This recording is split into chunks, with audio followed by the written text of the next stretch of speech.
At 7:51 p.m. on September 3, 2010, UPS Flight 6, a Boeing 747 cargo plane, took off from Dubai International Airport, bound for Cologne, Germany. On board were just two people, Captain Doug Lamp and First Officer Matthew Bell. The cargo hold was packed with a variety of goods, including a massive shipment of over 80,000 lithium batteries, less than 22 minutes into the flight. As the plane climbed through 10,000 feet over the Persian Gulf, a fire alarm blared through the cockpit. A fire had broken out on the main cargo deck. The crew immediately knew they were in grave danger. A fire on any aircraft is a nightmare scenario, but a fire on a cargo plane, especially one filled with flammable materials, is a catastrophe waiting to happen. Captain Lamp declared an emergency and made the critical decision to turn back to Dubai. But the situation was deteriorating faster than anyone could have imagined. Smoke began to fill the cockpit, thick and acrid, making it almost impossible to see or breathe. The fire was not just burning, it was spreading with terrifying speed, fueled by the very cargo it was consuming. As the smoke intensified, the pilots donned their emergency oxygen masks. However, the smoke was so dense it obscured their view of the instruments. They were flying blind. Worse, the fire began to systematically destroy the aircraft's vital systems. The blaze, originating in a pallet of lithium-ion batteries, was generating extreme heat, far hotter than a standard cargo fire.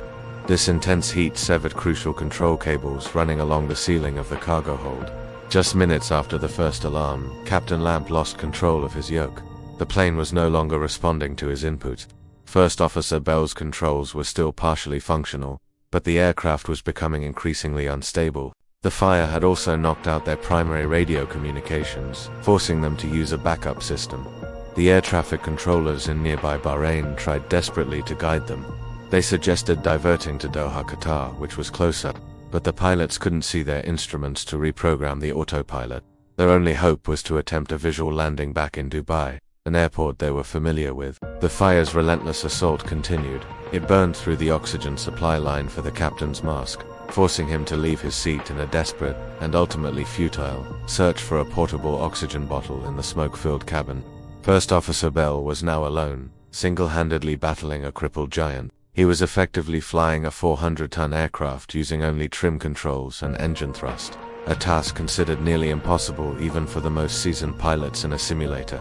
The situation in the cockpit was beyond dire. The autopilot had disengaged, the flight displays had gone dark, and the smoke was overwhelming. Bell was relying solely on verbal instructions from air traffic control, who were tracking his plane on their radar. They cleared all other traffic and prepared Dubai's runway 1-L for an emergency landing. But as Flight 6 approached the airport, it was too high and too fast. Bell couldn't slow the plane down or descend quickly enough. The automated ground proximity warnings blared too low terrain, as the aircraft's systems gave conflicting and confusing information. In the final moments, Bell attempted a tight turn to loop back around for another landing attempt. But with the flight controls severely compromised, the maneuver was too much for the crippled aircraft. The plane entered a steep, uncontrollable descent. At 8:13 p.m., just 49 minutes after takeoff, UPS Flight 6 crashed into an unpopulated area of a military base between two major highways. Both Captain Lamp and First Officer Bell were killed in the crash. The impact was so violent that it left a crater and scattered debris over a wide area. The investigation that followed was one of the most complex in aviation history. The cockpit voice recorder and flight data recorder were recovered, but the section of the voice recorder capturing the initial moments of the fire was overwritten. A standard function of the device, however, investigators had a crucial piece of evidence: the last communications between First Officer Bell and air traffic control. His calm professionalism under unimaginable pressure gave investigators vital clues about the sequence of events. The focus quickly turned to the cargo. The General Civil Aviation Authority of the UAE led the investigation, with assistance from the US National Transportation Safety Board.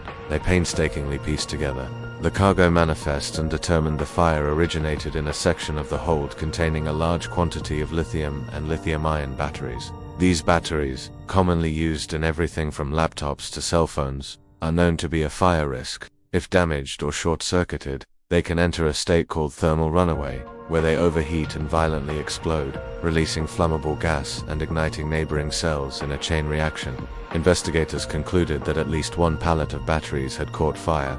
triggering a blaze that the aircraft's fire suppression system was completely incapable of handling. The halon gas system was designed for standard fires, not the explosive, high-temperature chemical fires produced by lithium batteries in thermal runaway. The heat was so intense it burned through the fire-resistant cargo liner, destroyed the flight control systems, and ultimately doomed the aircraft. The tragedy of UPS Flight 6 served as a brutal wake-up call for the entire aviation industry. It wasn't the first incident involving lithium batteries, but it was by far the most catastrophic.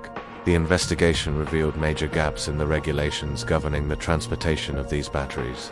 As a direct result of this crash, international aviation authorities implemented sweeping changes. Stricter rules were put in place for packaging and labeling lithium batteries. The quantity of batteries allowed on a single pallet was limited, and they were forbidden from being carried in the cargo holds of passenger aircraft altogether. Aircraft manufacturers also responded. Boeing redesigned the cargo liners in its 747s with materials capable of withstanding higher temperatures. They also improved cockpit smoke evacuation procedures and recommended the installation of full-face oxygen masks with integrated smoke goggles to ensure pilots could see their instruments during a fire. These changes were a direct legacy of the ordeal faced by the crew of Flight 6. The heroic efforts of Captain Lamp and First Officer Bell were not in vain. In their final moments, they provided the world with an unforgettable lesson about the hidden dangers lurking in cargo holds. Their sacrifice led to critical safety improvements that have undoubtedly prevented similar tragedies and made air travel safer for everyone.